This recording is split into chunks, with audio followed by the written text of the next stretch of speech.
नमस्कार दोस्तों, हिंदी साहित्य ज्ञान में आपका अभिनंदन है, स्वागत है। हिंदी विषय को लेकर हम यहाँ चर्चा कर रहे हैं और आज मैं बात करूंगी डॉक्टर पूरनचंद टंडन की किताब वस्तुनिष्ठ हिंदी की मैंने श्रृंखला शुरू कर रखी है और इस किताब का मैं पूरा अध्ययन करवाऊंगी। इस किताब में क्या है, वस्तुनिष्ठ प्रश्न है और यह किताब हिंदी की समस्त प्रतियोगी परीक्षाओं के लिए लाभदायक पुस्तक है। तो चलिए प्रश्न से शुरू करते हैं। आज है दूसरा पाठ भक्ति काल और 160 तक के मैं प्रश्न करवा चुकी हूँ। अभी 161 से शुरू करते हैं। वल्लभाचार्य द्वारा प्रवर्तित मार्ग को क्या कहते हैं? तो इसको कहते हैं पुष्टि मार्ग। 162 प्रश्न है। वल्लभाचार्य ने 3 प्रकार के जीवों का वर्णन किया है। निम्नलिखित में से कौन से जीव की चर्चा वल्लभाचार्य ने नहीं की? आसक्त जीव की नहीं की, बाकी प्रभा जीव, मर्यादा जीव, पुष्टि जीव, इन तीनों की वल्लभाचार्य ने जीवों का वर्णन किया है। 163 प्रश्न है। अष्टछाप की स्थापना किस वर्ष हुई? तो इसकी स्थापना 1565 ईस्वी में। और मैं बता दूं कि अष्टछाप में 8 कवि थे।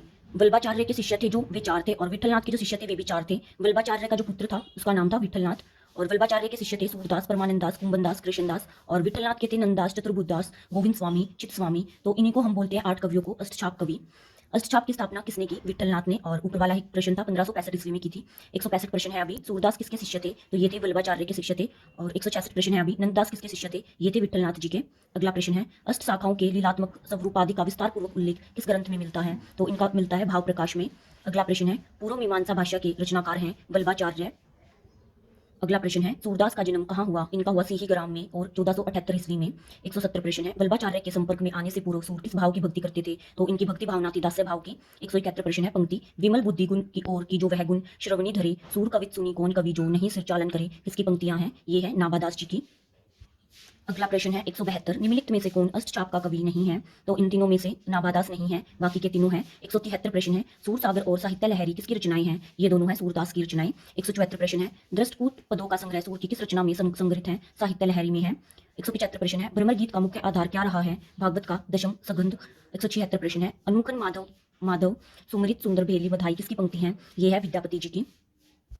अगला प्रश्न है दोस्तों। जिस प्रकार रामचरित का गान करने वाले भक्त कवियों में गोस्वामी तुलसी जी का स्थान श्रेष्ठ है, उसी प्रकार कृष्णचरित गाने वाले भक्त कवियों में महात्मा सूरदास जी का। वास्तव में ये हिंदी काव्य गगन के सूर्य और चंद्र हैं। ये पंक्तियां किसकी हैं? तो ये है रामचंद्र शुक्ल की। अगला प्रश्न है। श्रृंगार और वात्सल्य के अक्षेत्र में जहां तक इनकी दृष्टि पहुंची वहां तक किसी कवि की नहीं। इन दोनों अक्षेत्रों में तो इस महाकवि ने मानो औरों के लिए कुछ छोड़ा ही नहीं। ये पंक्तियां किसकी हैं? तो ये भी रामचंद्र शुक्ल जी की हैं। अगला प्रश्न है। रसमंजरी के रचयिता हैं नंददास जी। 180 प्रश्न है। पंक्ति। ताही चंद अडूराज उदित रसराज सहायक, कुमकुम मंडित बदन प्रिया जनु नागरी नायक किसकी पंक्तियां हैं? नंददास की। अगली हैं पंक्तियां।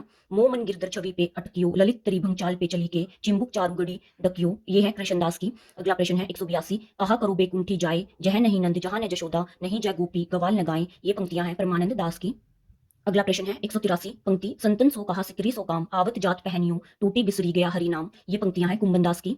अगला प्रश्न है। जुगल मानचरित्र किसकी रचना है? ये है कृष्णदास की। 185 प्रश्न है अभी। तीजु को मंगल किसकी रचना है? ये है चतुर्बुद्ध दास की। 186 प्रश्न है। राधा वल्लभी संप्रदाय के प्रवर्तक कौन है? हित हरिवंश इसके संप्रदाय के प्रवर्तक है। 187 प्रश्न है। राधा सुधानिधि के रचनाकार कौन है? हित हरिवंश है। अगला प्रश्न है। पंक्तियां। सवसित श्री तुलसी कुलभूषण दूषण हरण गोसाई, बारही वार प्रमाण करहु अब हरू शोक समुदाय किसकी पंक्तियां हैं? तो ये है मीराबाई की। अगला प्रश्न है। मीराबाई की उपासना किस भाव की थी? तो इनकी थी माधुर्य भाव की। 190 प्रश्न है। नरसिंह जी का मायरा किसकी रचना है? मीराबाई। अगला प्रश्न है। या लकुटी अरु कामरिया पर राज हितुपुर को तेजी डारो किसकी पंक्ति है?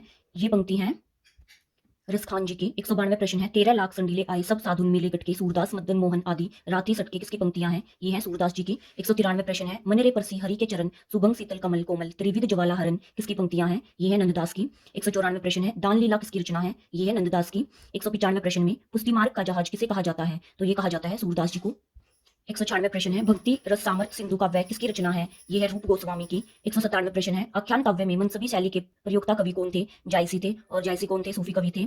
198 प्रश्न है। पंक्ति। शोभित कर नवनीत लिए, गुटूरन चलत रेणु तन मंडित, मुख दति लेप किए किसकी पंक्तियां हैं? ये है सूरदास जी की। 199 प्रश्न है। जब ते प्रीति शाम ते किनी, तादिन ते मेरे इन नैनिन नेकू नींद नलिनी किसकी पंक्तियां हैं? ये है परमानंद दास की। अगला प्रश्न है। भक्तिकाल को ईसाई धर्म की देन किसने कहा? गिरियसन ने बोला। 101 प्रश्न है। भक्तिकाल को इस्लामी प्रभाव किसने कहा? तो ये बोला रामचंद्र शुक्ल ने। 202 प्रश्न है। भक्तिकाल को बौद्ध धर्म की देन किसने माना? हजारी प्रसाद द्विवेदी ने। अगला प्रश्न है। ब्रज कोकिल किसको कहा जाता है? सत्यनारायण कवि रतन को। 204 प्रश्न है। सेनापति को भक्तिकाल का कवि माना? रामचंद्र शुक्ल ने। 205 प्रश्न है। विद्यापति को आदिकाल का कवि किसने माना? रामचंद्र शुक्ल ने विद्यापति को आदिकाल का कवि माना है। 206 प्रश्न है। अवधि भाषा की सबसे पुरानी रचना कौन सी है? सत्यावती कथा है। 207 प्रश्न है। भारतीय जनता के प्रतिनिधि कवि माने जाते हैं तुलसीदास। 208 प्रश्न है। सूफी किस संप्रदाय से संबंधित थे? बेशरा संप्रदाय से संबंधित थे। अगला 209 प्रश्न है। केशवदास को भक्तिकाल में किसने गिना? रामचंद्र शुक्ल जी ने। तो ये थे दोस्तों पार्ट 2 भक्तिकाल के 209 तक के प्रश्न। आगे के हम अगली वीडियो में करेंगे। भक्तिकाल क्या है? थोड़ा सा बड़ा पार्ट है तो इसके काफी सारे प्रश्न हैं। तो मिलते हैं अगली वीडियो में।